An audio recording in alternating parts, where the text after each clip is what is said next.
Good morning, all. Welcome to Learners Academy.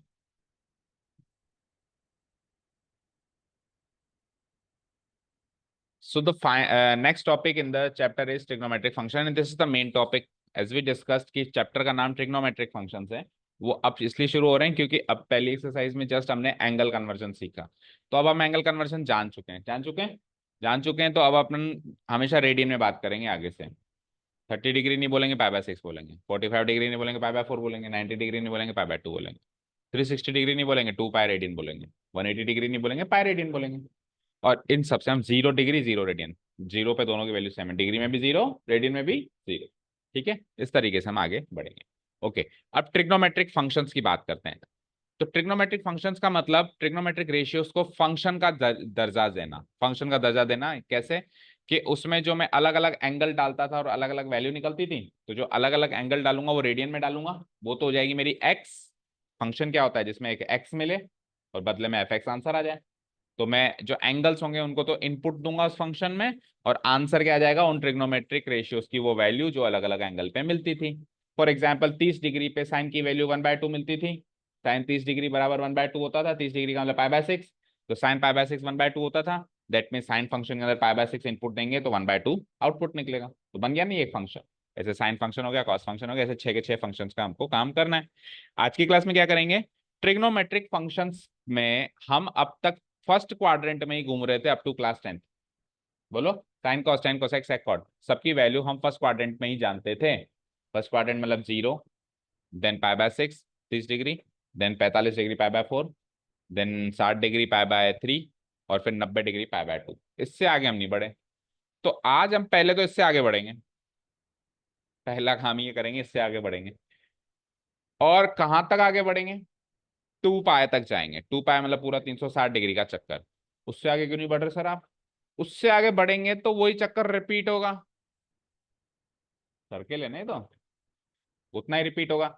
तो भैया तो 2π तक तो समझ जा पहले, उसके बाद भी समझा देंगे। उसके बाद तो आपको पता है कि काम उतना मुश्किल नहीं है। आपने 2π तक समझ ली ना अच्छी से गणित ट्रिग्नोमेट्रिक फंक्शन की, तो उसके बाद का काम उतना मुश्किल नहीं है। सो आज अपन पहली बार 10वीं क्लास के बाद 90 डिग्री की छलांग मार के ट्रिग्नोमेट्रिक फंक्शंस को आगे पढ़ने वाले हैं। ठीक है, 10th में हम हमेशा सोचते थे 90 डिग्री के बाद क्या होगा क्या होगा, कुछ एक आध झलक मिल जाती थी। आज अपन फाइनली आगे बढ़ रहे हैं। ओके, उसको समझने के लिए एक यूनिट सर्किल बनाना पड़ेगा। क्या कहा मैंने? छलांग लगाने के लिए और अच्छे से समझने के लिए चीजों को यूनिट सर्किल बनाना पड़ेगा, जो स्क्रीन पे बना हुआ है। Now what is a unit circle? एक ऐसा सर्किल जिसकी रेडियस 1 यूनिट हो। 1 सेंटीमीटर मान लो, 1 मीटर मान लो, 1 किलो में 1 यूनिट हो, उस सर्किल को कहते हैं unit circle. 1 unit circle, 1 unit circle मतलब यूनिट सर्किल। तो एक यूनिट सर्किल बनाना पड़ेगा, और यूनिट सर्किल पे फिर हम आगे सॉल्व करेंगे। बना दूं मैं unit circle? Let's start the topic.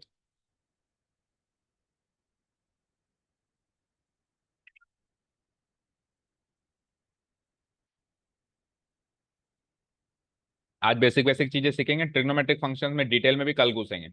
6 trigonometric function का वो डोमेन, क्योंकि फंक्शन है तो डोमेन रेंज भी रही होगी। 6 ट्रिग्नोमेट्रिक फंक्शन की डोमेन, 6 ट्रिग्नोमेट्रिक फंक्शन की रेंज, और मोस्ट इंपॉर्टेंट 6 ट्रिग्नोमेट्रिक फंक्शंस के ग्राफ्स।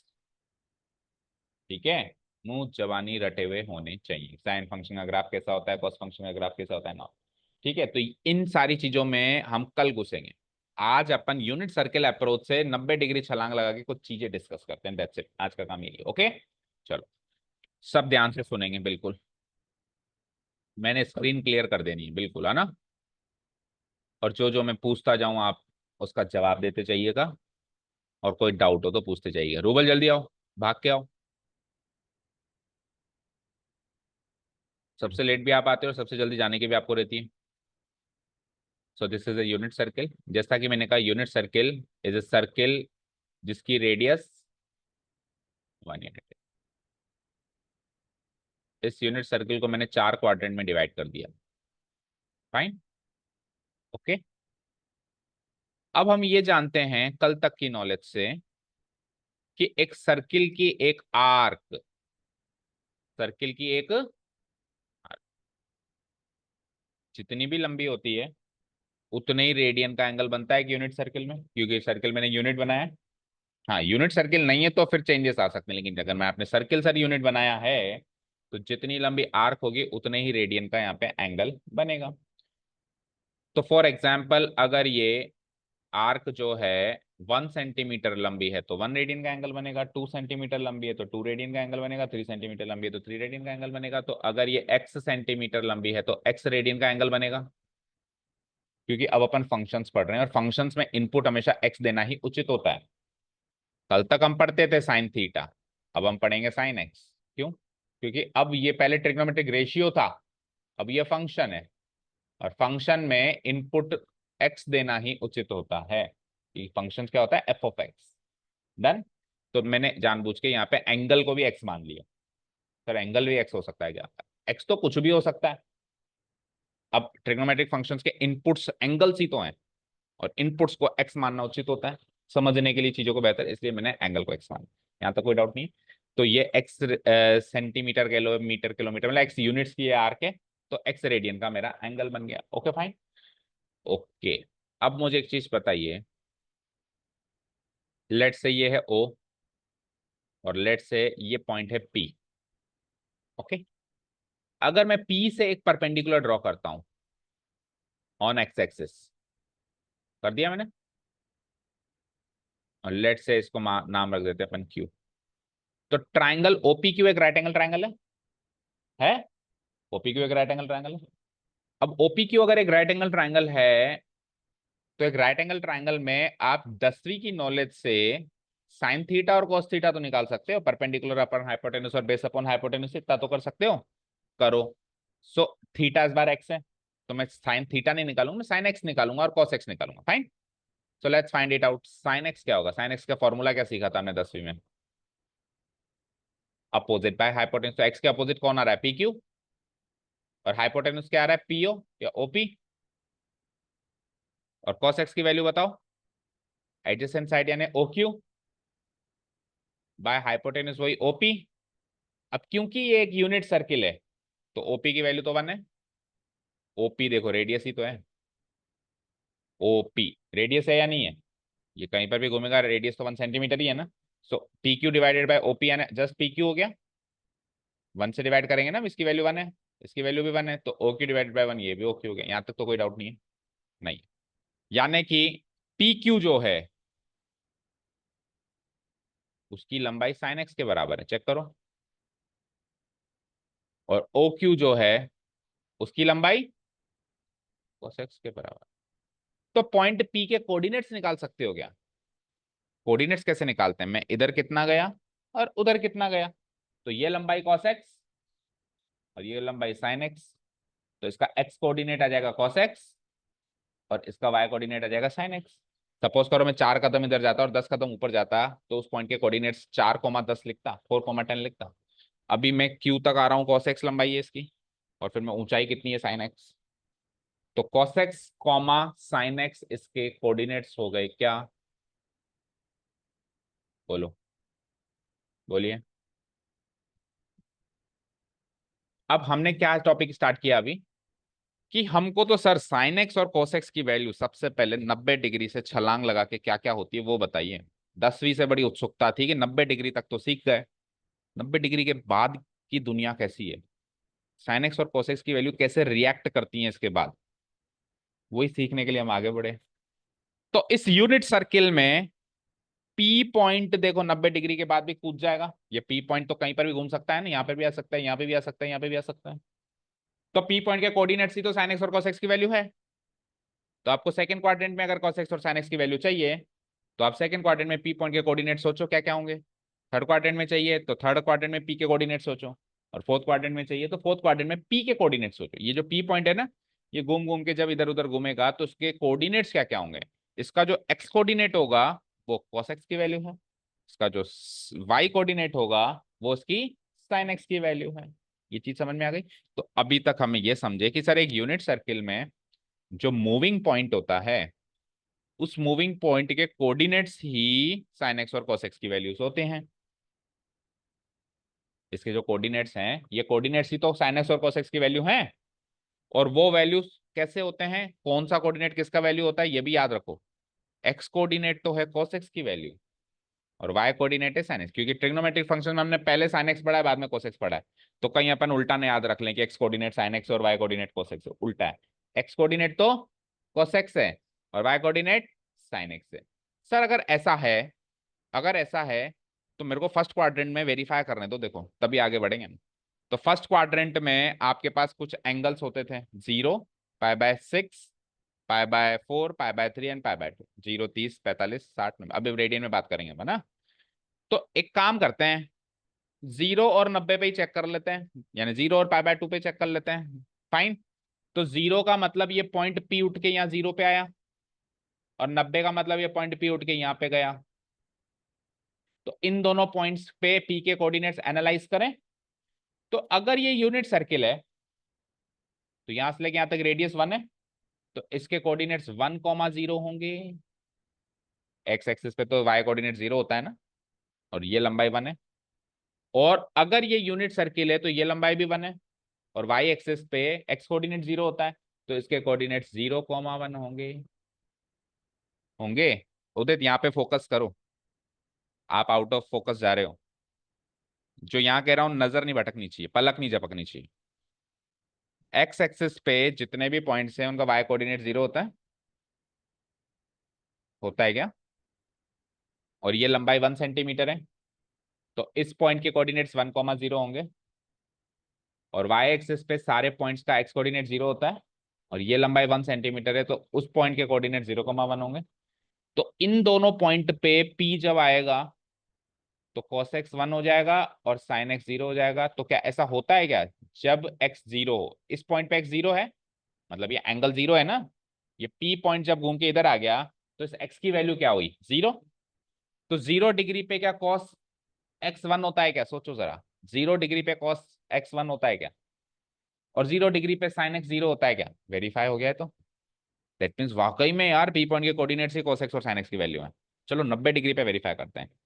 सो 90 डिग्री पे cos x 0 होता है क्या, cos 90 0 होता है क्या, और 90 डिग्री पे sin x 1 होता है क्या?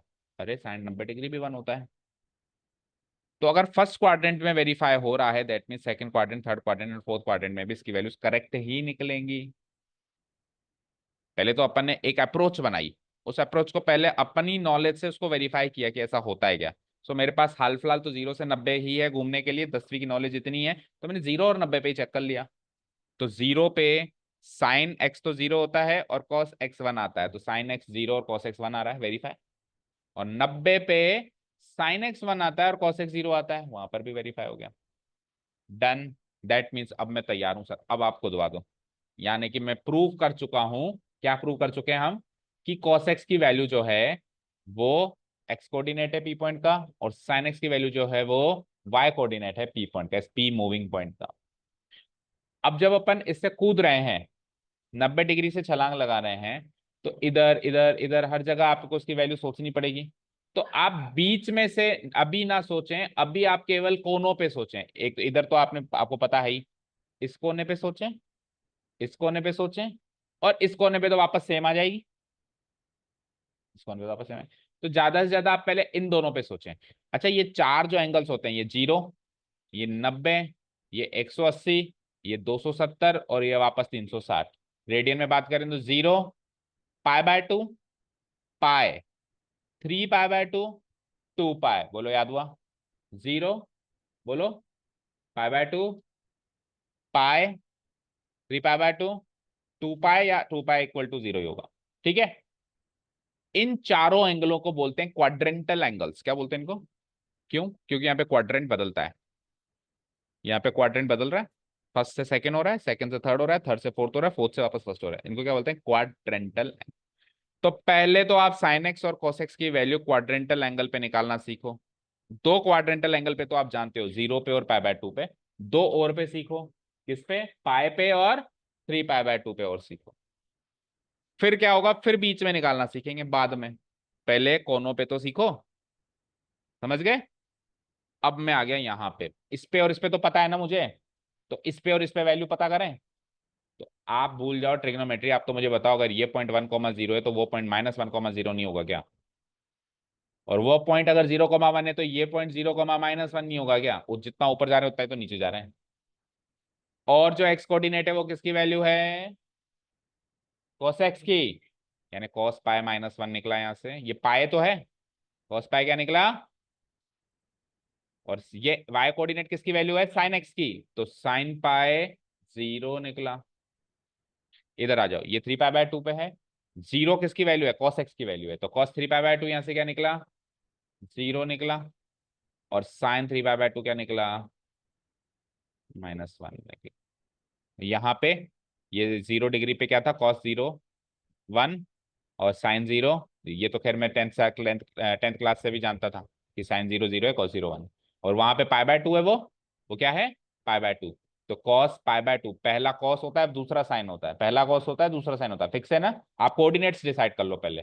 कोऑर्डिनेट्स डिसाइड करने के बाद जो x कोऑर्डिनेट आ रहा है वो cos x की वैल्यू है, जो y कोऑर्डिनेट आ रहा है वो sin x की वैल्यू। तो ये हो जाएगा मेरा cos π/2 0, और बताओ मुझे sin π/2।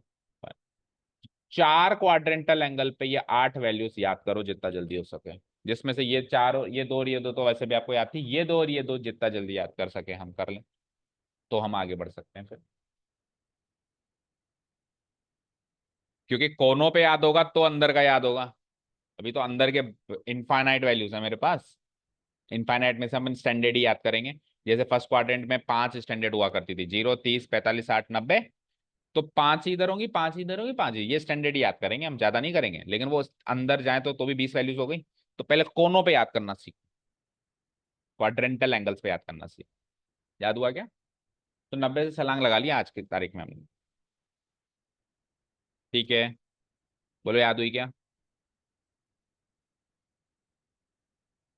अब पहले तो आप अपने हिसाब से याद करो, फिर मैं याद करवाता हूँ, देखें कितना याद कर पाते हो। फिर मैं पूछता हूँ, देखें इन 8 वैल्यूज में से कोई सी भी वैल्यू की आपको याद है कि नहीं है। या तो साइन साइन साइन साइन की याद करो, और फिर कॉस कॉस कॉस कॉस की याद करो, या फिर एंगल टू एंगल चलो, या तो फंक्शन टू फंक्शन चलो, साइन के सारे याद कर लिए, कॉस के सारे याद कर लिए, और या फिर क्वाड्रेंट टू क्वाड्रेंट चलो, जैसे आपकी अप्रोच आपको सही लगे।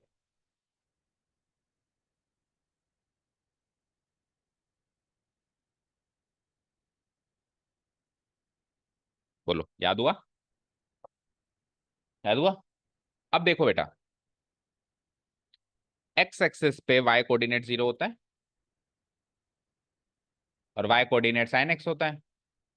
यानी इस एक्स एक्सिस पे तो साइन एक्स हमेशा 0 रहेगा, देखो यहाँ पर भी 0, यहाँ पर भी 0, याद हो गया? sin 0 भी 0, साइन पाई भी 0। ओके। एक्स एक्सिस पे जो एक्स कोऑर्डिनेट होता है वो पॉजिटिव टू नेगेटिव चेंज होता है ना, इधर पॉजिटिव इधर नेगेटिव। और एक्स कोऑर्डिनेट कॉस की वैल्यू है, तो cos 0 1 है तो इधर आके -1। तो आप ऐसे याद करो, जब आप यहां से यहां जाओगे, यहां से जब आप यहां जाओगे तो एक्स कोऑर्डिनेट नेगेटिव हो जाएगा, पाई कोऑर्डिनेट में कोई फर्क नहीं पड़ेगा। तो एक्स कोऑर्डिनेट नेगेटिव हो जाएगा तो 1 का -1 हो जाएगा, वाई कोऑर्डिनेट एक्चुअली इसका भी नेगेटिव हो रहा है, आप ऐसे मानो चलो दोनों का नेगेटिव हो रहा है, लेकिन 0 का नेगेटिव तो 0 ही होता है ना। आप ऐसे मान के चलो कि इधर से इधर आएंगे तो इन वैल्यूज का नेगेटिव हो जाएगा, और ऊपर से नीचे आएंगे तो उन वैल्यूज का नेगेटिव हो जाएगा। ओके। तो जब मैं इसका नेगेटिव कर रहा हूं तो 1 का नेगेटिव -1, लेकिन 0 का नेगेटिव 0 ही बनता है।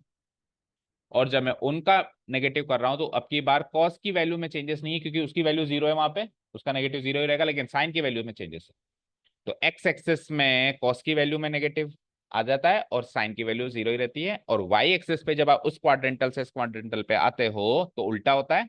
अब की बार साइन की वैल्यू में चेंजेस आ जाता है, 1 का -1 हो जाता है, और कॉस की वैल्यू में कोई चेंजेस नहीं आता, 0 का 0 ही रहता है। तो इधर साइन की वैल्यू 0, इधर आओ या इधर आओ, इधर कॉस की वैल्यू 0, उधर जाओ या इधर जाओ। इधर साइन की वैल्यू तो 0 है, कॉस की वैल्यू 1 - 1। उधर कॉस की वैल्यू तो 0 है, साइन की वैल्यू 1 - 1। और तो बताओ कैसे याद करवाऊं? हो गए? लंबे समय तक के बारे में सोचो, ऐसे नहीं कि अभी 10 मिनट के बाद, लंबे समय, तो ये सारे एनालिसिस करना पड़ेगा। अब मैं आगे बढ़ूं, अभी भी मैं अंदर नहीं जाऊंगा। अब मैं क्या करूंगा, इन चारों क्वाड्रेंट में जो साइन है वो डिसाइड करूंगा। साइन मतलब प्लस माइनस, साइन मतलब ऐसा ही ट्रिग्नोमेट्रिक फंक्शन, साइन की बात नहीं कर रहा हूँ। साइन मतलब जो चिन्ह होते हैं प्लस माइनस वाले चिन्ह, वो डिसाइड करता हूँ। तो इतना तो सबको पता है कि फर्स्ट क्वाड्रेंट में दोनों पॉजिटिव होते हैं, सेकंड क्वाड्रेंट में क्या होता है माइनस प्लस, थर्ड में माइनस माइनस, और फोर्थ में एक और चीज। सर आप इतनी देर से साइन कोस का ही सब कुछ बता रहे हो, बाकियों का कब बताओगे? एक बार साइन कोस आ गया तो बाकियों का तो निकालना आप जानते हो। 10th में भी तो पहले साइन कोस ही बताया था। टेन क्या हो जाएगा sine divided by cos, cosec क्या हो जाएगा 1 divided by sine, cos sec क्या हो जाएगा 1 डिवाइडेड बाई कॉस, और कॉट क्या हो जाएगा कॉस डिवाइडेड बाई साइन। तो साइन कोस आ गया तो बाकी चार भी आ जाएंगे। तो उन पे भी जाना है, ऐसा नहीं कि उनको छोड़ देना है, जाना तो उन पे भी है। काफी दिल्ली काफी दूर है, बहुत कुछ सीखना है। ये चैप्टर तो जिंदगी बदल के रख देगा अगर ढंग से सीख ली। अभी इस समय भी मैं साइन पाई इक्वल टू 0 और कॉस पाई इक्वल टू -1 है, ये 12th वालों को याद नहीं था, उनको डांट लगाइए जस्ट आपसे पहले वाली क्लास में। उनके अभी भी सवाल आ रहे हैं। उनकी 11th खत्म हो गई, 12th की एक बुक खत्म हो गई, दूसरी इज अबाउट टू स्टार्ट। 1.5 गुना ज्यादा कोर्स आपसे हो चुका है, लेकिन आज भी उनके ये सवाल आ रहे हैं कि साइन पाई 0 है और कॉस पाई -1 है। यानी कि पीछा छूट ही नहीं सकता। ये मान के चलो ये चैप्टर पढ़ लिया तो आगे की क्लास 12th में मानता हूं 25 से 30% आसान हो जाएगी। ट्रिग्नोमेट्री ढंग से पढ़ ली तो तीसरा चैप्टर, नहीं पढ़ी तो बड़ी मुश्किल आएगी। कुछ चैप्टर्स 11th के ऐसे हैं जो 12th में इनका रोल नहीं है। जैसे अभी चौथा चैप्टर आएगा कॉम्प्लेक्स नंबर से, शायद है ना, कॉम्प्लेक्स ही है। वो 11th में खत्म शुरू होकर 11th में ही खत्म हो जाएगा, तो उस पर ज्यादा ध्यान ना दो तो मत दो, बस इतना ध्यान दे दो 11th निकल जाए। लेकिन कुछ चैप्टर्स ऐसे हैं जो आगे लेके जाएंगे, जैसे फर्स्ट सेकंड थर्ड, ये तीन चैप्टर तो हमको 12th में आगे लेके जाएंगे। फंक्शन सेट्स और ट्रिग्नोमेट्रिक फंक्शन। अभी फिर और लीनियर इक्वालिटी आएगी, वो भी थोड़ी बहुत आगे आएगी। लिमिट्स वाला से तो पूरी किताब ही लिमिट्स की है। आगे चल के, आगे चल के पूरी किताब ही उसको बोलते हैं कैलकुलस, वो पूरी किताब ही कैलकुलस की है।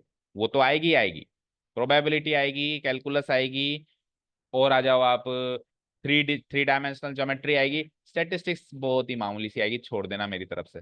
12th में भी सिखा सकते हैं, मतलब 11th की ना पढ़ के 12th की सीधे पढ़ ले तो भी सिखा सकते। कुछ चीजें ऐसे हैं जो डायरेक्ट 12th की भी सिखा सकते हैं, कुछ चीजें ऐसी हैं जो 11th की नहीं पढ़ी तो 12th में स्टार्ट कहाँ से करें, 11th की पढ़ानी पड़ेगी पहले। अभी इस बार तो संतुलन नहीं बैठा, नहीं तो इस चैप्टर का इंट्रोडक्शन में 11th और 12th वालों को साथ में बिठा के करवाता हूँ, कंबाइन क्लास लेता हूँ। क्योंकि 12th वालों को इसका रिवीजन पहले करवाना पड़ता है उनकी ट्रिग्नोमेट्री को आगे बढ़ाने के लिए। तो आप ऐसा सोचो कि आप इस साल ही कर लो तो आपका अगले साल टाइम से हो जाएगा। चलें अभी, अब अपन चारों क्वाड्रेंट में साइन डिसाइड करने वाले हैं। क्या डिसाइड करने वाले हैं? साइन। तो फर्स्ट क्वाड्रेंट में दोनों पॉजिटिव, कौन दोनों? X coordinate Y coordinate. X coordinate कौन है? cos x, वाई कोऑर्डिनेट कौन है? sin x। यानी cos x sin x दोनों फर्स्ट क्वाड्रेंट में पॉजिटिव होते हैं, हमने 10th में भी सीखा है, सबकी वैल्यू पॉजिटिव आती है sin x और cos x की। सेकंड क्वाड्रेंट में आ जाओ। सेकंड क्वाड्रेंट में एक्स कोऑर्डिनेट नेगेटिव है। एक्स कोऑर्डिनेट कौन होता है? cos x। यानी कि सेकंड क्वाड्रेंट में कहीं पर भी घूमेगा ना cos x नेगेटिव आएगा, और sin x जो है वो पॉजिटिव आएगा, क्योंकि वाई कोऑर्डिनेट sin x होता है। थर्ड क्वाड्रेंट में दोनों नेगेटिव है तो cos x sin x दोनों नेगेटिव है थर्ड क्वाड्रेंट में। समझ रहे हो? पहले कोनों पे चले फिर बीच में जा रहे हैं, है ना? ओके, अब फोर्थ क्वाड्रेंट में एक्स कोऑर्डिनेट पॉजिटिव है यानी कि cos x पॉजिटिव है, और y कोऑर्डिनेट नेगेटिव है, that means sin x negative. अब इसको फंक्शन टू फंक्शन याद करो। तो अब आप क्वाड्रेंट टू फंक्शन नहीं याद रखेंगे, फंक्शन टू क्वाड्रेंट याद रखेंगे। आप ऐसे नहीं याद रखेंगे कि कौन से क्वाड्रेंट में कौन पॉजिटिव है और नेगेटिव है, आप ऐसे याद रखेंगे कौन सा फंक्शन किस क्वाड्रेंट में नेगेटिव पॉजिटिव है। फंक्शन टू क्वाड्रेंट याद रखेंगे। सो साइन एक्स कहाँ कहाँ पॉजिटिव है चेक करो। साइन एक्स मतलब वाई कोऑर्डिनेट, साइन एक्स मतलब वाई कोऑर्डिनेट कहाँ कहाँ पॉजिटिव है चेक करो, पहले और दूसरे में। हर फंक्शन दो क्वाड्रेंट में पॉजिटिव और दो क्वाड्रेंट में नेगेटिव, पहले तो ये याद रखो। Not only sine cos, tan cosec cot उनका भी यही हाल है। हर फंक्शन दो ही क्वाड्रेंट में पॉजिटिव रहेगा और दो क्वाड्रेंट में नेगेटिव रहेगा, पहले तो ये याद रखो। उसमें साइन ने अपना चुन लिया, भैया मेरे को पहला दूसरा दे दो बाकी तुम देख लो, तीसरे चौथे में वो नेगेटिव ही रहेगा। कॉस ने क्या करा, पहला पॉजिटिव दूसरा तीसरा नेगेटिव। अच्छा तीसरे में तो सारे नेगेटिव होते हैं ना, मतलब इन दोनों की बात कर रहा हूँ, सारे की बात नहीं कर रहा हूँ। 10 तो पॉजिटिव हो जाता है अभी, है ना, 10 की बात करेंगे जब, क्योंकि minus divided by minus positive हो जाएगा ना। ठीक है, साइन कॉस की बात कर रहा हूँ। सो कॉस ने क्या चूज किया, सेकंड और फर्स्ट और फोर्थ पॉजिटिव रहने के लिए, क्योंकि देखो एक्स कोऑर्डिनेट इन दोनों में पॉजिटिव है, उन दोनों में नेगेटिव है। सो कॉस ने क्या चूज किया, फर्स्ट और फोर्थ पॉजिटिव रहने के लिए और सेकंड और थर्ड नेगेटिव रहने के लिए। और साइन ने क्या क्या चूज किया, फर्स्ट और सेकंड पॉजिटिव रहने के लिए और थर्ड और फोर्थ नेगेटिव रहने के लिए। तो साइन फंक्शन के आपको साइन ऐसे याद रखने हैं, प्लस प्लस माइनस माइनस, बोलो साथ में, प्लस प्लस माइनस, एक बार और बोलो, प्लस प्लस माइनस माइनस, याद हुआ ये क्या है, साइन फंक्शन का कॉन्फ़िगरेशन है। कॉस फंक्शन का कॉन्फ़िगरेशन क्या है, प्लस माइनस माइनस प्लस, बोलो प्लस माइनस माइनस प्लस, दो क्वाड्रेंट में नेगेटिव है और इन दोनों, ऐसे मानो cos function in right side में पॉजिटिव, लेफ्ट साइड में negative, sine function up side में पॉजिटिव, डाउन साइड में नेगेटिव। Done, okay. अब इसके बाद लगे यार 10 भी याद कर लो, क्योंकि बाकी जो तीन है ना सेम ऐसे ही चलेंगे, क्योंकि कोसेक क्या होता है, साइन का रेसिप्रोकल होता है, तो रेसिप्रोकल करने से साइन थोड़ा ना बदलता है। अब मैं तीन का रेसिप्रोकल कर दूं तो तीन पॉजिटिव है तो उसका रेसिप्रोकल भी पॉजिटिव ही होगा, नेगेटिव थोड़ा ना हो जाएगा। तो अगर अपन साइन कॉस टेन इन तीन के साइन याद कर लिए प्लस माइनस वाले, तो अगले तीन के सेम चलेंगे, साइन का कोसेक के साथ सेम चलेगा, कॉस का सेक के साथ सेम चलेगा, टेन का कॉट के साथ सेम, जिसमें से भी साइन कोसकेट को आपने याद कर ही लिए। अब टेन के याद करें, टेन क्या होता है, साइन डिवाइडेड बाय कॉस, तो प्लस डिवाइडेड बाय प्लस क्या होगा, plus, minus divided by plus क्या होगा, minus, minus divided by minus क्या होगा, प्लस, और प्लस डिवाइडेड बाय माइनस क्या होगा, माइनस। तो ये अल्टरनेट चलता है, प्लस माइनस। टेन कैसा चलता है, ऑल्टरनेट, प्लस माइनस। इसने ये दोनों फंक्शन चूज किए, फर्स्ट और थर्ड पॉजिटिव के लिए, और ये दोनों क्रॉस में चूज किए नेगेटिव के लिए, second and fourth.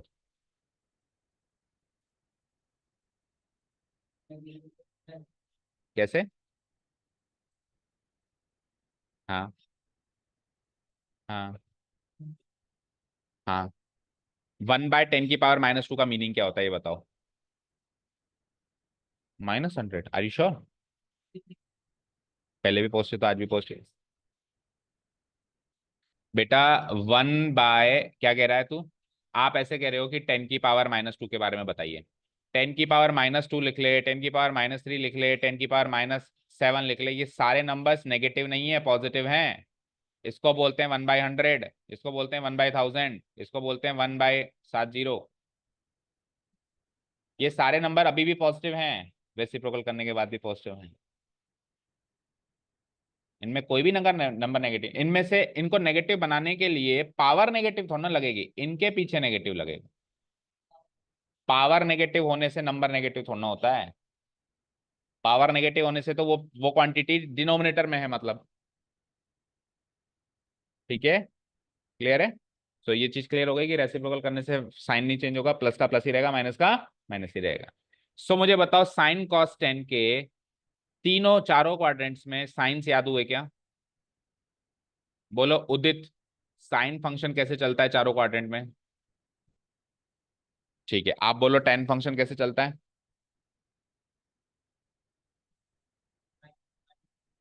Plus plus minus में, ऑल्टरनेट, टेन फंक्शन ऑल्टरनेट याद रखो। ओके, आप बोलो कॉस फंक्शन कैसे चलता है? प्लस माइनस माइनस प्लस, ये चीज याद हो गई। अब एक चीज और समझ लो, उसके बाद फिर अपन नोट्स में क्या लिखना है उसकी बात करते हैं। अभी ग्राफ व्राफ बना हुआ है तो इसी में इसको डिस्कस कर लेते हैं। देखो,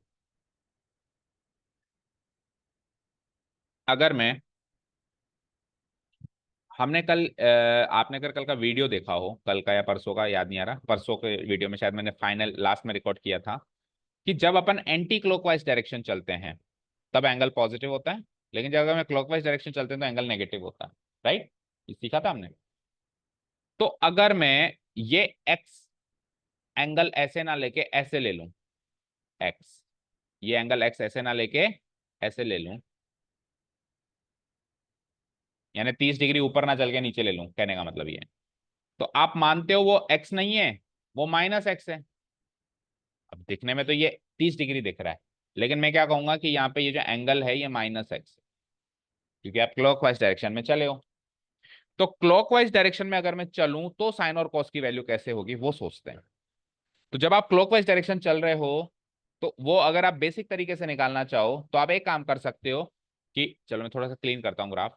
सपोज करो आपको क्वेश्चन में उसने एंगल ऐसा दिया, ऐसा, ये एक्स है, और आपसे पूछी बताओ अब यहाँ पे cos x और sin x की वैल्यू। तो आप ये भी कर सकते हो कि सर मैं तो क्लॉकवाइज डायरेक्शन नहीं समझता हूँ, तो मैं तो एंटी क्लॉकवाइज से आ जाऊंगा, तो मैं क्या करूंगा, ऐसे घूम के आ जाऊंगा। तो ये एंगल 2π-x होगा, तो मैं -x पे नहीं सोल्व करूंगा, ये -x है, मेरे को नहीं आता -x पे सोल्व करना, मैं 2π-x पे सोल्व करूंगा, ये मुझे आता है, अभी सिखाऊंगा वो भी कैसे। तो एक तरीका तो आप ये कभी भी चूज कर ही सकते हो बट ऐसा नहीं है ना बेटा, सीखना तो सब कुछ है, आपको तो माइनस एक्स पे भी सॉल्व करना आना चाहिए। अब माइनस एक्स पे कैसे सॉल्व करते हैं उसके लिए वापस उस ग्राफ पे चलो। अब ध्यान से सुनना जो मैं कह रहा हूं। अगर मैं इस पी क्यू को आगे कंटिन्यू कर लूं और नीचे भी इंटरसेक्ट करवा दूं ऐसे, क्यू और ये आर हो गया, तो ये जो पी आर है, पी आर ये पैरेलल है वाई एक्सिस के, स्ट्रेट ही तो बनाई है मैंने। अब अगर लाइन पैरेलल है वाई एक्सिस पे तो उस पे कोई भी पॉइंट अगर मैं लाई करवा रहा हूं उसका एक्स कोऑर्डिनेट तो सेम होगा। तो अगर इस पी का एक्स कोऑर्डिनेट cos x है तो आर का भी एक्स कोऑर्डिनेट cos x ही होगा। What about Y coordinate? Y coordinate ऊपर वाले कोऑर्डिनेट का नेगेटिव नहीं होगा क्या, सोचो। आप उसमें 5 कदम ऊपर हो तो नीचे 5 कदम नीचे नेगेटिव हो, अगर आप 10 कदम ऊपर हो तो नीचे 10 कदम नेगेटिव हो, अगर आप 50 कदम ऊपर पहुंचे हो तो 50 कदम नेगेटिव। तो इसका जो वाई कोऑर्डिनेट है वो साइन एक्स की जगह माइनस साइन एक्स कर दूं क्या? बोलो। अब यहां से क्या शिक्षा प्राप्त हुई? यहां से भी बहुत इंपॉर्टेंट शिक्षा प्राप्त हुई। यहां से ये शिक्षा प्राप्त हुई कि अगर आप नेगेटिव एक्स पे साइन एक्स और कॉस एक्स की वैल्यू निकालो, तो कॉस की निकालते हैं पहले। तो कॉस ऑफ नेगेटिव एक्स किया तो कॉस एक्स ही मिला, लेकिन साइन ऑफ नेगेटिव, दोनों नेगेटिव एक्स लिख रहा हूं मैं क्योंकि नीचे वाला एंगल एक्स नहीं है, दिख रहा है एक्स है, ये नेगेटिव एक्स है क्योंकि क्लॉकवाइज डायरेक्शन में। ऊपर पॉजिटिव एक्स था, नीचे नेगेटिव एक्स है। तो कॉस नेगेटिव एक्स पे निकाला और साइन नेगेटिव एक्स पे निकला, तो आंसर क्या निकले? ये दोनों आंसर निकले। तो इधर तो आंसर कॉस एक्स निकला, लेकिन इधर आंसर क्या निकला? तो ये दो नए फॉर्मूले रेडी हो गए नेक्स्ट याद करने के लिए। यानी कि कोस -30 डिग्री कॉस 30 डिग्री के बराबर होता है, लेकिन sine -30 degree minus sine 30 degree के बराबर होता है। ठीक है। यानी कि अगर आपसे पूछे कॉस -30 डिग्री बता, तो आप क्या करोगे? Cos minus X cos x के बराबर होता है, तो कॉस -30 कॉस 30 के बराबर होगा, यानी कि वही √3/2 आंसर आ जाएगा। लेकिन अगर आपसे पूछे साइन -30 डिग्री बता, तो ये माइनस साइन एक्स के बराबर होता है, यानी कि माइनस साइन 30 डिग्री के बराबर होता है, यानी साइन 30 डिग्री 1/2 यानी -1/2 के बराबर। समझ गए? ओके। इसको याद करने का भी एक फनी सा तरीका हमने बनाया है क्लास में बैठे बैठे, अगर आप रखना चाहो तो रख लेना। बता दूं? देखो, इसने कॉस ने यहाँ पे ये नेगेटिव साइन को एब्जॉर्ब कर लिया, एब्जॉर्ब कर लिया, तभी तो खत्म हो गया। ये एब्जॉर्ब नहीं कर पाया तो इसने बाहर फेंक दिया माइनस साइन को, कर दिया। इसने माइनस साइन को बाहर फेंक दिया तो क्या बन गया? Minus sine x. लेकिन वो एब्जॉर्ब कर पाया। एब्जॉर्ब करने को हिंदी में क्या बोलते हैं? सोखना। और कॉस का उल्टा? कॉस सोख लेता है, कॉस नेगेटिव साइन को सोख लेता है, खत्म कर देता है। Cos of minus X cos, sine नहीं कर पाता तो वो बाहर फेंकेगा। ऐसा कहीं बुक्स में गिवन नहीं है, ये आपका और हमारी बीच की बात है। ठीक है। ओके, समझ गए क्या? ये जितनी मैं आपको याद करवा सकूं, फनी फनी टेक्निक्स भी है, कई बार सोचनी पड़ती। मेरे हिसाब से हमने जितना सीखा है ना, अब एक बार उसको ऑथेंटिक तरीके से देख लेते हैं ना, कि नोट्स क्या कहते हैं। यही सब कहते हैं, बस थोड़ा सा ऑथेंटिक तरीके से होंगे, हमने थोड़ा रफ किया है काम। ओके। और इतना भी सीख गए ना आज की क्लास में, तो ये मान के चलो आज की क्लास का उद्देश्य पूरा हो गया। इतना भी सीख गए तो जो हमने आज सीखा है, ये सीखने में सालों लग जाते हैं बच्चों। ये यूनिट सर्किल के अप्रोच को सीखने में सालों लग जाते हैं। क्या क्या सीखा? साइन एक्स और कॉस एक्स की क्वाड्रेंटल एंगल पे वैल्यूज, पहली चीज ये सीखी। साइन एक्स और कॉस एक्स की चारों क्वाड्रेंट में साइन, साथ में टेन एक्स का भी साइन, और 3 का सीख लिया तो बचे हुए 3 का भी सेम ही है। यानी 6 ट्रिग्नोमेट्रिक फंक्शंस का चारों क्वाड्रेंट में साइन आता है आज की तारीख में मुझे, पॉजिटिव रहते हैं या नेगेटिव रहते हैं। ठीक है। कल को कोसेक का कोई पूछे, यार मुझे कोसेक नहीं आता तो साइन का निकाल ले, साइन और कोसेक रेसिप्रोकल होते हैं, जो साइन के साइन होंगे वही कोसेक के साइन होंगे। कल को कोई कॉट के पूछे तो वही टेन के साइन चलना है, प्लस माइनस प्लस माइनस। कल को कोई सेक का पूछे वही कॉस का चलाना है, प्लस माइनस माइनस प्लस। और साथ में नेगेटिव एंगल वाला कॉन्सेप्ट भी सीख लिया कि अगर पॉजिटिव एंटी क्लॉकवाइज डायरेक्शन जाके क्लॉकवाइज डायरेक्शन कोई जाता है तो साइन और कॉस कैसे रिएक्ट करते हैं वो सीख लो, बाकी अपने आप याद हो ही जाने। ठीक है। क्लियर है? ठीक है। ओके। चलो अब एक बार नोट सेक्शन पे चलते हैं, देखते हैं अगर कुछ एक्स्ट्रा हुआ तो। ये यूनिट सर्किल बनाना है आपको ग्राफ में, trigonometric circles using unit circle approach हम सीख रहे हैं। आपको आपके नोट्स में इसको ड्रॉ करना है, आपकी बुक में भी है। देखो करीब करीब वही होगा। देखो ये वाला एंगल पॉजिटिव एक्स है, लेकिन ये वाला एंगल नेगेटिव एक्स है। नीचे आप उसका एंगल को नेगेटिव मार्क करोगे, ओके, ऊपर पॉजिटिव मार्क करोगे और नीचे नेगेटिव। अच्छा, इससे एक चीज और सीखे क्या आप इनडायरेक्टली, ये एंगल क्या है, 2π-x। तो 2π-x और -x बराबर होते हैं, ये चीजें क्या, अगर आप -x करो तो भी उसी पॉइंट पे आर पे जाके अटक रहे हो, अगर आप 2π-x कर रहे हो तो भी आर पे जाके अटक रहे हो। यानी कि अगर कॉस आपसे 2π-x पे पूछ रहा है तो आप हटाओ उसको, आप तो -x पे निकाल लो, दोनों एक ही चीज है। समझ गए? यानी 2π की तो औकात ही नहीं है, कॉस 2π-x पूछ रहा है, आप 2π को भूल जाओ, आप तो -x पे निकालो। समझ गए? सिमिलरली 2π+x पूछ रहा है तो भी +x पे निकाल लो। तो यहाँ से भी अब धीरे धीरे सिखाएंगे, 2π की तो कोई औकात ही नहीं कि 2π पे चक्कर पूरा हो जाता है, पूरा चक्कर हो जाता है तो घूम फिर के वापस वहां आ गए। तो कल को आपसे पूछे कि 2π+30 डिग्री पे बता, मैं तो 30 पे ही बताऊंगा। 2π+30 डिग्री क्या होता है, घूम के वापस वहां आऊं और फिर 30 डिग्री पे बताऊं, मैं सीधे 30 डिग्री पे बता देता हूँ ना। समझ गए? और 2π- में भी आप सीधे माइनस पे ही बताओ, और माइनस पे बताना सीख गए हम। Okay done. ओके आओ। सो ये 1,0, चारों कोनों पे वैल्यूज क्या होंगी यूनिट सर्किल में, पहले वो देखते हैं। 1,0, -1,0, 0,1, 0,-1। फिर हमने क्या देखा कि पी पॉइंट के coordinates, x coordinate x cos x है, वाई कोऑर्डिनेट sin x है। तो ये जो चार वैल्यूज हैं, 1 2 3 4, ये cos x और sin x की चार क्वाड्रेंटल एंगल्स पे वैल्यूज का काम कर रही हैं। अच्छा, यहाँ पे ये -1 है, थोड़ा सा छुपा हुआ है, अब मिस रीड मत कर लेना इसको, दिख रहा है ना पाई पे, पाई पे वो 1 की तरह दिख रहा है, बट एक्चुअली इट इज, थोड़ा डार्क कर दे, माइनस। ठीक है, ये 1,0, ये 0,1, ये 0,1। ठीक है। ओके, फिर इनके रेडियन मेशर भी साथ में लिख देना कि ये तो 0 0 तो चेंज नहीं होता, लेकिन वो π/2 और π/2 हो जाता है, 90 90। और ये पाई हो जाता है 180 डिग्री, और 270 डिग्री जो होता है 3π/2, 3π/2। आप रेडियन में ही लिखें ताकि रेडियन में ही आगे के लिए याद रहे। ठीक है। तो यहाँ से क्या कह सकते हो कि cos 3π/2 0 है, sin 3π/2 -1 है, cos 0 1 है, sin 0 1 है। यहाँ से क्या कह सकते हो, cos π/2 0 है, sin π/2 1 है, एंड cos π -1 है, sin π 0 है। ठीक है। ओके। देखो कई बार कुछ कुछ फिलोसफीज स्टूडेंट को खुद की बनानी पड़ती है। ठीक है, हो सकता है जिस फिलोसफी से मैंने इन चीज को याद किया या यूं कहूं रटा है, उससे आपको नहीं आ रहा रटने में, तो आप कुछ और अपनी फिलोसफी बनाओ, अपनी अप्रोच बनाओ कि मैं इसको कैसे याद करूं, मेरा टास्क इसको याद करना, कैसे याद करूं, कैसे इसको अपने सबकॉन्शियस माइंड में ऐसे फीड करूं कि जाए ना वहां से। वो आपकी अप्रोच अलग हो सकती है, आपकी हो सकती अलग हो सकती है, आपकी अलग हो सकती है, मेरी अलग हो सकती है। मैं तो आपको बता सकता हूँ जो ज्यादातर बच्चों की होती है, ज्यादातर बच्चों की अप्रोच याद करने की यही होती है जो मैंने अभी आपको बताई।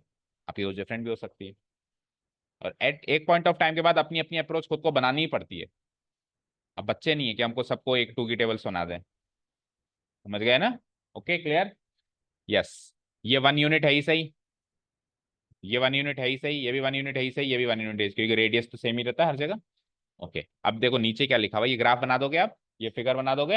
ओके, फिर नीचे क्या लिखा है कि लेट ओपी, वही जो मैंने आपको बताया, let OP makes an angle of 0 radian with the positive side of X axis. Positive side of X axis मतलब ये anti clockwise direction, negative side of X axis मतलब क्लॉकवाइज डायरेक्शन। तो हमने माना कि जो ओपी थी, वो ओपी थी ना, वो positive side of X axis के साथ क्या बना रही है, 0 रेडियन का एंगल बना रही है।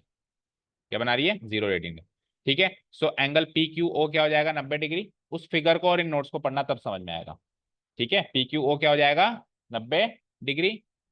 नहीं, पी क्यू ओ ये नहीं था, पी क्यू ओ ये था, पी क्यू ओ। ठीक है, पी क्यू ओ ये क्या था, 90 डिग्री। ये 90 डिग्री था, ओपी यहाँ पे 1 यूनिट था। तो मेरा काम है ओ क्यू और पी क्यू निकालना, क्वेश्चन मार्क क्वेश्चन मार्क। और ये क्या निकलेगा, ओ क्यू निकलेगा cos x, और पी क्यू निकलेगा sin x। चेक करो कैसे निकलेगा। cos x की वैल्यू क्या होती है, O Q by OP. sin x की वैल्यू क्या होती है, परपेंडिकुलर अपॉन हाइपोटेन्यूज। तो ओपी तो 1 है, तो cos x की वैल्यू ओ क्यू आ गई, sin x की वैल्यू पी क्यू आ गई। डन। तो कल तक ओ क्यू मिसिंग था, आज की तारीख में ओ क्यू क्या है, cos x। कल तक पी क्यू मिसिंग था, आज की तारीख में पी क्यू क्या है, sin x। तो इसका मतलब पॉइंट पी के कोऑर्डिनेट्स ही cos x, sin x होते हैं। पॉइंट पी के कोऑर्डिनेट्स एनालाइज कर लें तो cos x और sin x की वैल्यूज भी एनालाइज हो जाएंगी। ठीक है। बस इसमें बस फर्क ये है कि पहले cos x है, बाद में sin x है। ये उल्टा काम आपको हमेशा याद रखना है। ओके। अब क्वाड्रेंटल एंगल्स पे चलते हैं। क्वाड्रेंटल एंगल्स जो हैं वो 0 हैं, π/2 है, पाए हैं, और 3π/2 है, और 2π और π0 तो एक ही रहता है, वापस उधर ही आ गए। तो इसको भी लेकिन क्वाड्रेंटल एंगल तो कहेंगे। और दूसरा, 10वीं क्लास की नॉलेज से आप फर्स्ट क्वाड्रेंट के ये वैल्यूज भी तो जानते हैं 90 तक, तो वो भी रिवाइज कर लेना फटाफट से, बोलो। 0 30 45 60 और 90 पे भी तो वैल्यूज जानते हो, साइन कॉस टेन की। और फिर बाकी तीन की तो इन्हीं का रेसिप्रोकल होता है। ठीक है ना। ओके, सो ये तो सब जानते हो कि साइन एक्स की वैल्यू 0, 1/2, 1/√2, √3/2 और 1 होती है। फिर ये रिवर्स डायरेक्शन में जाती है और इसका डिवीजन करो 0/1 0, 1/2/√3/2 1/√3, इसको इससे काटेंगे 1 और इसको इससे काटेंगे √3 और 1/0। कल तक हम नॉट डिफाइंड लिखते थे, लेकिन अब अपन रिलेशन फंक्शन ये सब सीख के आए तो अब इसको इन्फिनिटी लिखेंगे। डन। अब क्वाड्रेंटल एंगल्स अभी अभी आप याद करके आए हो बेटा, साइन पाई क्या होता है 0, लेकिन कॉस पाई क्या होता है -1। ठीक है, उसके बाद आ जाओ अगला क्वाड्रेंटल एंगल 3π/2। सो साइन 3π/2 क्या होता है -1 और कॉस 3π/2 क्या होता है 0। और 2π पे और 0 पे तो वैल्यूज बिल्कुल सेम रहती है, चेक करो कोई चेंजेस ही नहीं है, औकात ही नहीं है 2π की। 0 1 0 0 1 0 आएंगी ना। अब मैंने कहा 2π एंगल बना ही नहीं रहा हूं मैं, वहीं खड़ा हूं, बन गया 2π एंगल घूम के वहीं तो आएगा। तो 0 पे एनालाइज कर लो ना, वही 2π है। तो जो इधर वैल्यूज आ रही है वो इधर वैल्यू से, अच्छा -2π भी वही है, कोई चलना -2π बना वो भी 0 ही है। तो 2π भी 0 ही है और -2π भी 0 ही है। क्लॉकवाइज डायरेक्शन जाओ, एंटी क्लॉकवाइज डायरेक्शन जाओ, उधर ही पहुंचोगे आप। डन। ओके, अब सुनो। तो ये वैल्यूज तो मेरे हिसाब से यहां से लेके यहां तक में तो कोई डाउट नहीं होगा, जिसमें से भी यहां तक तो आपको 90 डिग्री तक तो 10th में ही आता था। ये कुछ वैल्यूज ही तो इस साल अभी याद करी है, ये भी सेम है तो यही तो याद करी है। बोलो यही तो याद करी है। और यहाँ पे 10 की वैल्यू निकाल लेंगे हम, 0/-1 0, 0 को किसी से भी डिवाइड करो 0 आता है, और किसी को 0 से डिवाइड करें तो इन्फिनिटी आता है। लेकिन याद रखना, पॉजिटिव नंबर को 0 से डिवाइड करेंगे तो पॉजिटिव इन्फिनिटी आएगा, नेगेटिव नंबर को 0 से डिवाइड करेंगे तो नेगेटिव इन्फिनिटी। इन्फिनिटी में नेगेटिव साइन का भी चेक आपको ध्यान रखना है कि पॉजिटिव इन्फिनिटी आंसर आ रहा है या नेगेटिव इन्फिनिटी आंसर आ रहा है। तो मैं कैसे याद रखूंगा, 10 की वैल्यूज क्वाड्रेंटल एंगल पे क्या बनी 0 इन्फिनिटी 0 -इन्फिनिटी, और फिर तो सेम रिपीट हो ही जाती है 0 इन्फिनिटी 0 माइनस। वैसे याद रखना 10 की वैल्यू एक्स एक्सिस पे तो 0 है, 0 0, और वाई एक्सिस पे इन्फिनिटी -इन्फिनिटी। ठीक है, π/2 पे इन्फिनिटी और 3π/2 पे -इन्फिनिटी, और 0 और पाई पे 0 0 है, 0 और पाई पे क्या है 0 0 है। डन। 2π को याद रखना नहीं, वही 0 के इक्वल चलेगा। ओके, अब सुनो, जब मैं बात करता हूं कि क्वाड्रेंटल एंगल्स की, तो क्वाड्रेंटल एंगल्स जैसे मैं 0 से π/2 गया, फिर π/2 से पाई आया, पाई से मैं 3π/2 गया, 3π/2 से मैं 2π आया। अब वापस जा सकता हूँ ना, फिर वापस जा सकता हूँ ना, फिर वापस जा सकता हूँ ना, फिर वापस जा सकता हूँ ना। तो अगर मैंने एक चक्कर पूरा कर लिया 2π का, और मैं वापस 90 डिग्री उसमें जोड़ रहा हूँ, तो 2π में π/2 और जोड़ रहा हूँ, तो 2π में π/2 जोड़ूंगा तो क्या आएगा 5π/2, चेक करो। अगर आप 2π में π/2 और जोड़ रहे हो तो 5π/2 आ रहा है। बोलो, समझ गए ना। देखो आप अभी यहाँ हो, सपोज करो आप अभी π/2 पे हो, तो यहां से वापस दो एक चक्कर और लगा दो तो भी तो वही हो। तो π/2 में अगर मैं 2π जोड़ दूं तभी भी तो यही हूं, तो यही हूं तो वैल्यूज भी वही रहेंगी। एक और बार 2π जोड़ दें तो भी वैल्यूज वही रहेंगी, एक और बार 2π जोड़ दें तो भी वैल्यूज वही रहेंगी। तो कहने का मतलब है π/2 कह लो या 5π/2 कह लो, एक ही बात है, 2π तो जोड़ा है आपने। अच्छा, घटा भी तो सकते हो। अभी अगर आप यहाँ हो π/2 पे, तो आप ऐसे जोड़ के क्यों आ रहे हो, आप एंटी क्लॉकवाइज डायरेक्शन में घटा के आ जाओ। तो π/2 में से 2π माइनस कर लो चाहे से, तो भी आप वही वैल्यू पे पहुंचोगे। तो 2π में अगर π/2 में से अगर आप 2π घटाओगे तो यू विल लैंड एट -3π/2। तो ये जो तीन वैल्यू, ये जो चार वैल्यूज हैं, ये इन्हीं वैल्यूज में 2π ऐड करके मिली है, चेक करो। π/2 में 2π ऐड करो 5π/2, पाए में 2π ऐड करो 3π, 3π/2 में 2π ऐड करो 7π/2 आएगा एलसीएम लेके। ठीक है, और 2π में 2π और ऐड कर दो तो 4π। और जो ऊपर की वैल्यूज हैं वो माइनस करके मिली है। π/2 में से 2π घटाओ, पाई में से 2π घटाओ, एक पाई में से 2π घटाएंगे तो -π मिलेगा। 3π/2 में से 2π घटा के देखो, ये मिलेगा। और 2π में से 2π में से 2π घटाएंगे तो 0, तो दो बार घटा दिया इसने, 0 में वापस 2π घटा दिया। इसको एक्चुअली ये 0 मान रहा है, 2π और 0 तो एक ही बात होती है ना। तो 0 में से 2π घटाया तो -2π। समझ गए क्या। तो कल को आपसे कोई ये भी पूछ सकता है कि साइन -3π/2 बताओ, आप बताओगे 1। कल को आपसे कोई ये भी पूछ सकता है कोस ऑफ -π/2 बताओ, आप बताओगे माइन, कॉस पूछ रहा है तो 0। कल को आपसे ये भी पूछ सकता है कोई कि tan ऑफ -2 पाई बताओ, तो आप बताओगे 0। ये सारी वैल्यूज जो आप देख रहे हो ये जस्ट क्वाड्रेंटल एंगल्स की वैल्यूज हैं, अभी भी हम अंदर नहीं गए। 90 से डायरेक्ट 180 पे छलांग लगाइए, बीच में 120 डिग्री भी आता है, उसकी भी वैल्यूज चेक करनी है। फिर 150 डिग्री भी आता है, उसकी वैल्यूज भी चेक करनी है। तो अभी काम बहुत बाकी है, लेकिन ये नहीं होगा तो आगे की बात भी नहीं सोच सकते। ठीक है, ये याद नहीं हुआ तो आगे की बातचीत भी हम नहीं कर सकते।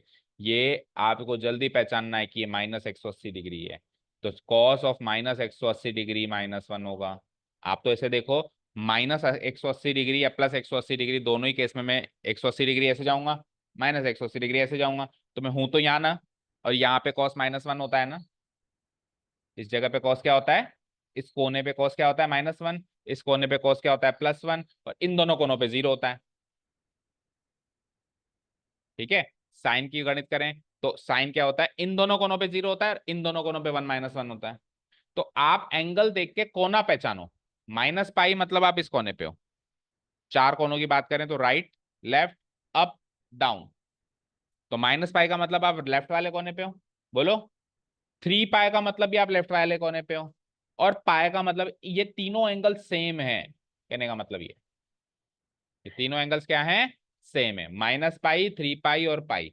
पाई आओगे तो भी इस कोने पे आओगे, -पाई आओगे उल्टी डायरेक्शन में तो भी इस कोने पे आओगे। और 3 पाई मतलब पाई, 2 पाई, 3 पाई, अभी भी आप इधर ही हो।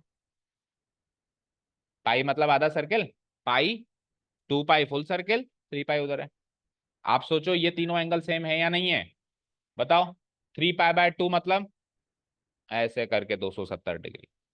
7 पाई/2 मतलब एक पूरा चक्कर 2 पाई, और उसके बाद वापस 3 पाई/2। और -पाई/2 मतलब जस्ट 90 डिग्री इधर। तो तीनों ही केसेस में आप इस डाउनवर्ड वाले पॉइंट पे पहुंचे नहीं पहुंचे। तो आप जितनी जल्दी ये डाइजेस्ट करो कि ये तीनों एंगल सेम है, उतनी जल्दी आपको ये वैल्यूज याद होती जाएंगी। क्योंकि कल को आपसे अगर 7 पाई/2 पे कोई पूछ रहा है तो आपको पता होना चाहिए, तो 3 पाई/2 ये, तो आप इसका ना निकाल के इसी का निकाल लो। वो पूछ सकता है बिल्कुल, कितने भी 2 पाई के चक्कर लगा सकता है, लेकिन वो सब याद होंगे, पहले इतना याद करो। अभी तो अपन एक ही चक्कर क्रॉस करें। जैसे पाई/2 की बात करूं ना अगर मैं, तो पाई/2 का एक चक्कर अभी तो पाई/2 से एक चक्कर पूरा और करो तो 2 पाई ऐड हो जाएगा। तो क्या होगा 5 पाई/2। फिर एक चक्कर और ऐड करो तो अब आप ये चेक करो, 4 पाई ऐड होगा ना यहाँ पे, तो अगला क्या मिलेगा बताओ, 9 पाई/2। चार और ऐड करो, 13 पाई/2। चार और ऐड करो, 17 पाई/2। ऐसे इनफाइनाइट तरीके से हम जा सकते हैं, नेगेटिव साइड भी जा सकते हैं। पाई/2 में से 2 पाई माइनस करो, देखो क्या मिला था पाई/2 से थ्रू, -3 पाई/2 मिला था।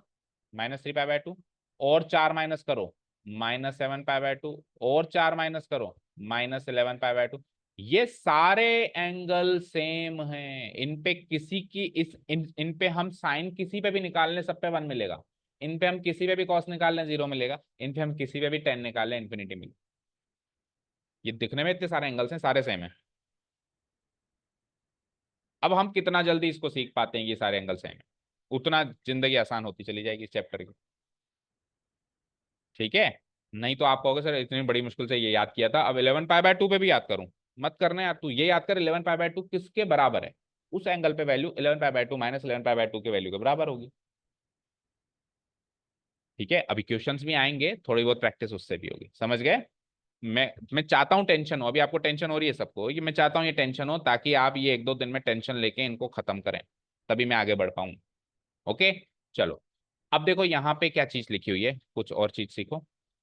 For any angle lying on x axis पे कोई भी एंगल लाई कर रहा हो, वहां पे वाई कोऑर्डिनेट 0 होता है, यानी कि वहां पे साइन एक्स 0 होता है, क्योंकि वाई कोऑर्डिनेट तो साइन एक्स ही होता है। For any angle lying on Y axis पे कोई भी एंगल लाया करता है, वहां पे एक्स कोऑर्डिनेट 0 होता है। और एक्स कोऑर्डिनेट का मतलब क्या होता है, cos x। तो cos x 0 होता है, ये बात तो मैंने पहले भी बता दी कि इस वाली लाइन पर हमेशा साइन एक्स 0 होगा। चाहे से आप इधर हो, इधर हो, दो बार घूम के इधर हो, तीन बार ऐसे घूम के इधर हो, अगर आप एक्स एक्सिस पे लैंड कर रहे हो तो वहां पे साइन एक्स की वैल्यू 0 है। और अगर आप वाई एक्सिस पे लैंड कर रहे हो तो वहां पे cos x की वैल्यू 0 है। ठीक है, अब जो इस ये जो एक्स एक्सिस पे लैंड करने वाले एंगल्स होते हैं, जो एक्स एक्सिस पे लैंड करने वाले एंगल्स होते हैं उनके बारे में बात करते हैं। एक्स एक्सिस पे लैंड करने वाले एंगल्स कौन कौन से होते हैं, सबसे पहला एंगल बताओ एक्स एक्सिस पे जो लैंड करता है, 0, ये 0। अगला बताओ, पाई, बोलो। अगला बताओ, 2 पाई। अगला बताओ, 3 पाई, अगला बताओ 4 पाई, अगला बताओ 5 पाई, यही तो लैंड करते हैं। तो क्या मैं लिखता जाऊं क्या सर भाई, एक्स जीरो होगा तो भी ये होगा, एक्स पाई होगा तो भी होगा, तो एक्स 2 पाई होगा, लिखता जाऊं क्या? नहीं। तो आप देखो 0 पाई, 2 पाई, 3 पाई, 4 पाई, 5 पाई, ये कौन सी प्रॉपर्टी फॉलो कर रहे हैं? ये एन पाई टाइप की प्रॉपर्टी फॉलो कर रहे हैं। तो एक्स एक्सिस पे जो भी एंगल लाया करता है उन एंगल्स को बोला जाता है एन पाई टाइप के एंगल्स। क्योंकि एन बदलते जाओ, एन मतलब वैल्यू बदलते जाओ, 1 2 3 4 5, एन वहां पे कोई भी इंटीजर हो सकता है, जीरो भी इंटीजर है तो 0 पाई भी हो सकता है, -1 पाई भी हो सकता है, -2 पाई भी हो सकता है, क्योंकि एंटी क्लॉकवाइज डायरेक्शन भी तो चल सकते हैं, क्लॉकवाइज डायरेक्शन भी तो चल सकते हैं। ठीक है। तो एक्स एक्सिस पे जो भी एंगल लाया करेगा उसको क्या कहते हैं, उस एंगल को क्या कहते हैं? एन पाई टाइप का एंगल। क्या कहते हैं उसको? एक्स एक्सिस पे जो भी एंगल लाया करेगा उसको क्या कहेंगे? एन पाई टाइप का एंगल। और एन पाई टाइप के एंगल में साइन एक्स हमेशा 0 होता है ना। और cos x 0, और cos x क्या होता है? 1 - 1 1 - 1 अल्टरनेट तरीके से चलता है, और sin x 0 होता है, एन पाई टाइप के एंगल्स के बारे में। ठीक है। अब बात करते हैं वाई एक्सिस पे जो एंगल लाया करते हैं वो किस टाइप के होते हैं, चेक कर लेते हैं। तो आ जाओ, वाई एक्सिस पे जो एंगल टाइप लाया करेंगे उसमें सबसे पहला एंगल होगा π/2, अगला क्या होगा? 3π/2, अगला क्या होगा? अब इसमें 90 और ऐड कर रहे हो, π/2 और ऐड कर रहे हो, तो बताओ क्या होगा? अभी बताया भी था देखो π/2 में 2 पाई ऐड कर लो, या 3π/2 में पाई ऐड कर लो, बात तो एक ही है भाई। वहां से पूरा 360 ऐड कर लो, या यहाँ से जस्ट 180 डिग्री ऐड कर लो, एक ही बात है। तो अगर आप π/2 में 2 पाई ऐड करोगे तो भी 5π/2 बनेगा, और अगर आप 3π/2 में पाई ऐड करोगे तो भी 5π/2। और एक बार 2 पाई ऐड करो तो क्या बन रहा है बताओ? 9π/2। अच्छा इधर भी ऐड करो, 3π/2 में 2 पाई ऐड करो, 7π/2, 7π/2 में भी 2 पाई ऐड करो, 11π/2। अब ये किस टाइप के एंगल्स हैं? तो आप चेक करो, सारे ऑड नंबर्स हैं। इधर 1 पाई था, बोलो इधर क्या था? 1, 1, 3, 5, 7, 9, 11। तो ऑड नंबर के आगे π/2 लगा हुआ है, 1 के आगे π/2 लगा हुआ है, फिर 3 के आगे π/2 लगा हुआ है, फिर 5 के आगे π/2 लगा हुआ है, फिर 7 के आगे π/2 लगा हुआ है, फिर 9 के आगे π/2 लगा हुआ है, फिर 11 के आगे π/2, आगे 13 के आगे लगेगा, फिर 15 के आगे लगेगा, फिर 17 के आगे लगेगा, फिर। तो ऑड नंबर के आगे π/2 लगा हुआ है। क्या लगा हुआ है? ऑड नंबर के आगे π/2 लगा हुआ है। ऑड नंबर को पता है क्या बोलते हैं? 2n+1। ऑड नंबर को क्या बोलते हैं? आप एन की वैल्यू बदले जाओ, ऑड नंबर मिलेगा, चेक करो। एन की वैल्यू 0 रखो तो पहला ऑड नंबर 1 मिला, एन की वैल्यू 1 रखो, 2 1 जा 2+1 3, दूसरा ऑड नंबर मिला। एन की वैल्यू 2 रखो, 2 2 जा 4+1 5, 5 तीसरा ऑड नंबर मिला। तो एन की वैल्यू बदले जाओ, ऑड नंबर मिलता जाएगा। एन की वैल्यू नेगेटिव रखो तो नेगेटिव ऑड नंबर्स मिलते जाएंगे। सो कोई भी पूछे ना ऑड नंबर कैसा होता है तो उसको कहना 2n+1 जैसा होता है। संयम के पापा का? नहीं। क्या? नहीं, मैसेज भी नहीं है, फोन भी नहीं चेक कर लिया ढंग से, नहीं है। हाँ, और मेरे पास अवधि क्या है? बस, और कुछ। हाँ जी, समझ आया। ऑड नंबर का मतलब 2n+1। ठीक है। अच्छा जी, अब 2n+1 ऑड है और आगे है π/2, तो इस पूरी क्वांटिटी को कहते हैं ऑड मल्टीपल्स ऑफ π/2। क्या कहते हैं इसको? और जो पहले n पाए था उसको भी कुछ कहते हैं। n मतलब क्या है? इंटीजर, और पाए पाए है तो इसको कहते हैं इंटीग्रल मल्टीपल्स ऑफ पाए। इसको क्या कहते हैं? इंटीग्रल मल्टीपल्स ऑफ पाए। फिर से सुनो, n पाई टाइप के एंगल्स को हम कहते हैं इंटीग्रल मल्टीपल्स ऑफ पाई। और ये वाले एंगल्स कहाँ मिलते हैं? एक्स एक्सिस पे मिलते हैं। ये वाले एंगल कहाँ मिलेंगे? एक्स एक्सिस, 0 पाए, 1 पाए, 2 पाए, 3 पाए, एन पाए की तरह चलता जाएगा। ठीक है। तो इंटीग्रल मल्टीपल्स ऑफ पाई वाले एंगल्स होते हैं एक्स एक्सिस पे। सामने लिख देता हूँ, ये एक्स एक्सिस के एंगल्स हैं सारे के सारे। या इधर लिख देता हूँ, ये सारे के सारे एंगल्स क्या हैं? एक्स एक्सिस के एंगल्स हैं। और वाई एक्सिस के एंगल्स कैसे होते हैं पहले तो दिखाओ, बताओ दिखते कैसे हैं वो दिखते हैं 2n+1 π/2 टाइप के दिखते हैं, 2n+1 π/2 टाइप के। और बोलते क्या है उनको? बोलते हैं हम उनको ऑड, 2n+1 ऑड है, मल्टीपल्स ऑफ व्हाट? π/2। अच्छा, इंटीग्रल मल्टीपल्स ऑफ पाई को कई बच्चे इवन मल्टीपल्स ऑफ π/2 भी बोलते हैं, लेकिन वो ज्यादा कॉम्प्लिकेटेड लैंग्वेज लगती है मेरे हिसाब से। इधर ये ऑड है ना तो इवन है, ये ऑड है ना तो वो क्या है? इवन। भाई π/2 को 2 से मल्टीप्लाई करो, फिर इवन नंबर्स बताओ, और 4 से करो, 6 से करो, 8 से करो, तो n पाई टाइप के मिलेंगे। तो चाहो तो वैसे कर लो, ये ऑड है और वो इवन है, इवन मल्टीपल्स ऑफ π/2। बट मैं इसको, इस लैंग्वेज को ना करके ये वाली लैंग्वेज ज्यादा इजी लगती है मुझे। आप n को यहाँ पे इवन नंबर n पाई टाइप के जितने भी एंगल्स हैं, बोलो कौन कौन से एंगल्स, बोलो n पाई टाइप के एंगल्स बताओ। 2 पाई, आगे बोलो, आगे बोलो 6 पाई। ये सारे के सारे पाई बाय 2 के इवन मल्टीपल्स नहीं है क्या? इस पाई बाय 2 को 4 से गुणा करो, ये मिलेगा। पाई बाय 2 को 8 से गुणा करो, ये मिलेगा। पाई बाय 2 को 12 से गुणा करो, ये मिलेगा। तो even even even even multiple of pi by 2, even multiple of pi by 2, even multiple of pi by 2। तो even even multiple of pi by 2 लिखा है, पाई नहीं लिखा है। तो even multiple of pi by 2 लिखूं या इंटीग्रल मल्टीपल ऑफ पाई लिखूं, एक ही बात। मेरे को ज्यादा आसान ये लैंग्वेज लगती है, आपको अगर वो लगे तो वो यूज कर। हाँ, तो 3 पाई को पाई इंटू 6 पाई बाय 2 नहीं, पाई बाय 2 इंटू 6 नहीं लिख सकते क्या? पाई बाय 2 का कह रहा हूं ना मैं। आप पाई से पकड़ रहे हो, सिर्फ पाई के आगे तो 3 लग गया, पाई बाय 2 के आगे तो 6 लगेगा ना। समझ गए? ये odd multiples of pi by 2 और वो even multiples of pi by 2। Even multiples of pi by 2 भी ना बोल के इसको क्या कह सकते हैं, इंटीग्रल मल्टीपल्स ऑफ पाई। और इसको तो odd multiples of pi by 2 एक ही लैंग्वेज है। So even integral multiples of pi में साइन एक्स हमेशा 0 होगा, क्योंकि एक्स एक्सिस के एंगल्स हैं और एक्स एक्सिस के एंगल्स में साइन एक्स 0 होता है। Odd multiples of pi by 2 Y axis के एंगल्स हैं, और यहाँ पे कॉस एक्स हमेशा 0 होगा। अब वो कोई सा भी एंगल ले लो। ये दोनों कंक्लूजन समझ में आ गए हैं। For x equal to n pi, n कोई भी इंटीजर ले लो, for x equal to 2n plus 1 into pi by 2, n कोई भी इंटीजर। ये integral multiples of pi type के एंगल्स हैं, और ये odd multiples of pi by 2 type के एंगल्स हैं। यहाँ पे ये एक्स एक्सिस पे लाया करने वाले एंगल्स हैं, वाई एक्सिस पे लाया करने वाले एंगल्स हैं। यहाँ पे साइन एक्स 0 होगा, यहाँ पे कॉस एक्स 0 होगा। समझ गए? डन। कॉस और सोक वाली लाइन भी आपको कोर्स उसमें नोट्स में लिखनी है, कि अगर मैं माइनस एक्स लगाता हूं तो कॉस तो सोक लेता है, कॉस एक्स बन जाता है, फिगर से भी देखा हमने। लेकिन साइन नहीं कर पाता, बाहर फेंक देता है माइनस साइन एक्स। तो अगर आपने कॉस और साइन का सीख लिया तो बाकियों के भी अभी आ जाएंगे, मैं बता दूंगा। टेन का भी आ जाएगा, अभी टेन ऑफ माइनस एक्स क्या होगा, कॉट ऑफ माइनस एक्स क्या होगा, कोसेक ऑफ माइनस एक्स क्या होगा। क्योंकि नेगेटिव एंगल तो बाकी चार में भी लग सकते हैं ना, उनका क्या होगा इससे पता चल जाएगा। इसका सीखो, मेन तो सीख गए। चारों क्वाड्रेंट में सारे फंक्शंस के साइंस याद हो जाएंगे, छह के छह के।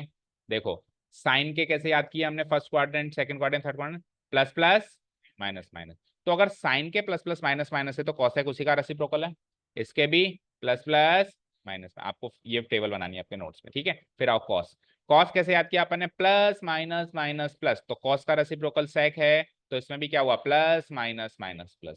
और टेन तो भैया अल्टरनेट चलता है, प्लस माइनस, तो टेन का रेसिप्रोकल अगेन कॉट है, तो ये भी कैसे चलेगा, प्लस माइनस प्लस माइनस। तो छह ट्रिग्नोमेट्रिक फंक्शंस के चार क्वाड्रेंट में साइन याद हो गए ना। वैल्यू निकालना अगली बात है, पहले साइन याद करो। वैल्यू तो हम आज नहीं कल ही सीखेंगे, ओके।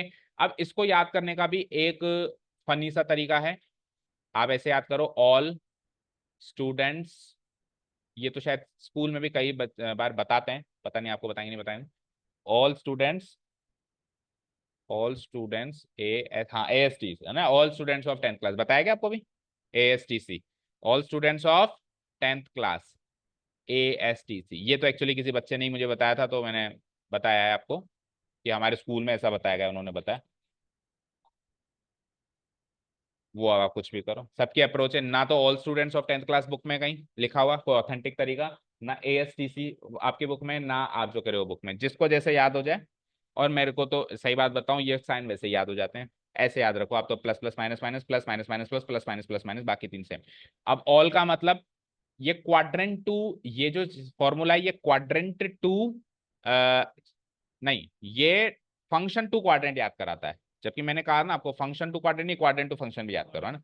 अब ये फंक्शन टू क्वाड्रेंट कैसे हैं, ऑल, इसमें सारे के सारे, ये मतलब फर्स्ट क्वाड्रेंट का है, ये किसका है, फर्स्ट क्वाड्रेंट का। ये क्या है, सेकंड क्वाड्रेंट का। ये क्या है, थर्ड क्वाड्रेंट का। और ये क्या है, तो ये क्वाड्रेंट टू फंक्शन याद करवा रहा है। फर्स्ट क्वाड्रेंट में ऑल पॉजिटिव, सेकंड क्वाड्रेंट में एस से शुरू होने वाला कौन है, साइन, और साइन और कोसेक दोनों हो जाएंगे। तो सेकंड क्वाड्रेंट में साइन और कोसेक पॉजिटिव, बाकी सब नेगेटिव। साइन और कोसेक पॉजिटिव, बाकी सब नेगेटिव। थर्ड क्वाड्रेंट में टी से कौन शुरू होता है, टेन, तो टेन और उसका रेसिप्रोकल साथ में ही चलेगा, कॉट पॉजिटिव, बाकी सब नेगेटिव। और फोर्थ क्वाड्रेंट में सी से कौन शुरू होता है, कॉस, और उसका रेसिप्रोकल भी साथ में चलेगा, कॉस और सेक पॉजिटिव, बाकी सब नेगेटिव। और फर्स्ट क्वाड्रेंट में सारे के सारे पॉजिटिव, छह के छह पॉजिटिव। सो ये एएसटीसी रूल याद कर लो। बहुत सारे अप्रोचेस हैं, कुल मिलाकर चीजें याद रखो। यही लिखा हुआ है, A for all, A for all, तो इसमें ऑल फंक्शंस फर्स्ट क्वाड्रेंट में पॉजिटिव हैं। एस फॉर स्टूडेंट्स, यानी कि साइन एंड कोसेक, एस से एस पकड़ो तो sine and cosec second quadrant में पॉजिटिव है, बाकी चार नेगेटिव है, ये दोनों पॉजिटिव तो बाकी चार नेगेटिव है। थर्ड क्वाड्रेंट में टेन और कॉट पॉजिटिव, बाकी चार नेगेटिव, और फोर्थ क्वाड्रेंट में कोस एंड सेक पॉजिटिव, बाकी चार नेगेटिव। यहां तक का काम कल करके आओ। अब अपन एक्चुअली ट्रिग्नोमेट्रिक फंक्शन एक एक उठाना शुरू करेंगे। साइन फंक्शन, कॉस फंक्शन, सेक टेन फंक्शन, उनकी डोमेन, उनकी रेंज, और मोस्ट इंपॉर्टेंटली उनका ग्राफ। ये हम एक्चुअली कल स्टार्ट करेंगे। तो कल की इंट्रोडक्टरी क्लास और लगेगी, परसों से एक्सरसाइज स्टार्ट करेंगे। इतना काम करके आओ कल पहले। ठीक है, चलो। Thank you so much for listening to us. Have a nice day. Keep learning and